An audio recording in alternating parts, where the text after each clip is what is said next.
আজকে সকালেও ইসবগুলের ভুসি নিছি। এই ভুসিটা কিন্তু আমাদের কোষ্ঠকাঠিন্য দূর করতে সাহায্য করে, আবার পেটটা অনেকক্ষণ ভরা রাখতে সাহায্য করে।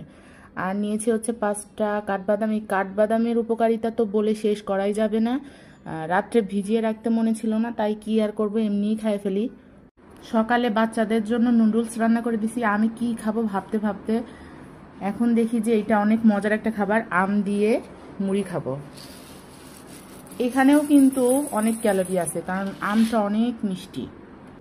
ডায়েট হোক বা ডেইলি লাইফস্টাইলে আমাদের কিন্তু এই ধরনের থালাই সাজাতে হবে, যেখানে থাকবে হচ্ছে 1.5 থেকে 2 কাপ পরিমাণ ভাত, সবজি ভাজি বেশি, সালাদ থাকবে বেশি, আর হচ্ছে প্রোটিন 1 থেকে 2 টুকরা, মাছ হোক বা মাংস।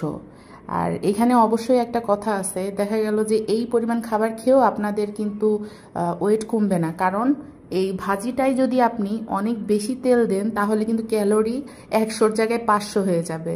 তাই সব কিছু কিন্তু সচেতনভাবে আমাদেরকে রান্না করতে হবে। যেমন আমি এই ভাজিটা মাত্র 3 চামচ তেল দিয়ে করেছি, খেতে কিন্তু মাশাআল্লাহ অনেক ভালো হয়েছে।